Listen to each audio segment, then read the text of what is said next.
À Saint-Maurice-la-Souterraine, dans la Creuse, se dresse une nouvelle usine, Biocrops Service. Avant cette construction remarquable, les établissements Villemont étaient déjà bien engagés dans les démarches innovantes. Donc plusieurs types d'actions ont été mises en place au sein des établissements Villemont. Nous sommes partis dans les groupes innovants, Collectif 30 000. On a plusieurs groupes Collectif 30 000 animés par nos techniciens. Ça nécessite beaucoup de rencontres auprès de ces agriculteurs sur des thèmes techniques, innovants, bien sûr à consonance de réduction d'IFT.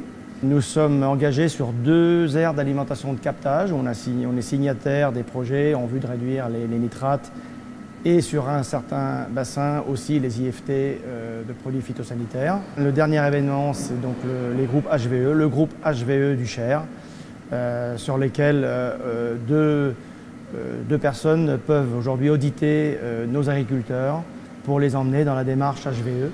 Cet accompagnement et le conseil s'exercent aussi dans le domaine des déclarations PAC. On enregistre une centaine de dossiers PAC par an. C'est un vrai service, une manière de fidéliser nos agriculteurs.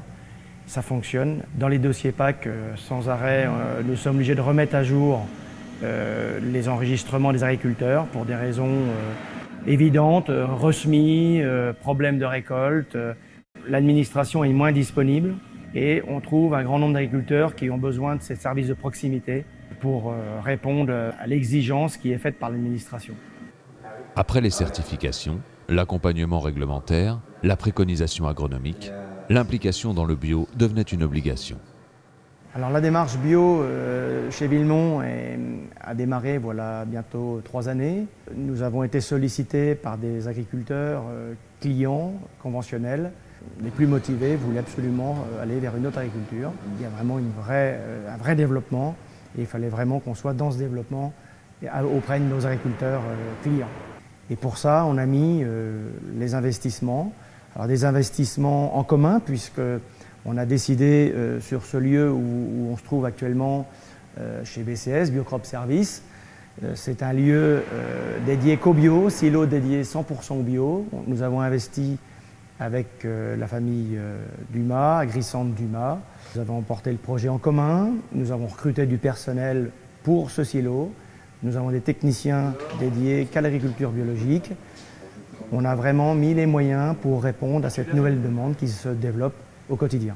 Si on veut répondre à certains cahiers des charges, si on veut répondre aux attentes du consommateur, il fallait impérativement investir lourdement pour vendre des produits utilisables en alimentation humaine. Et c'est pour ça que vous voyez un investissement assez important. Derrière moi, un trieur optique, table densimétrique, etc., etc. Un équipement high-tech un peu partout dans le silo.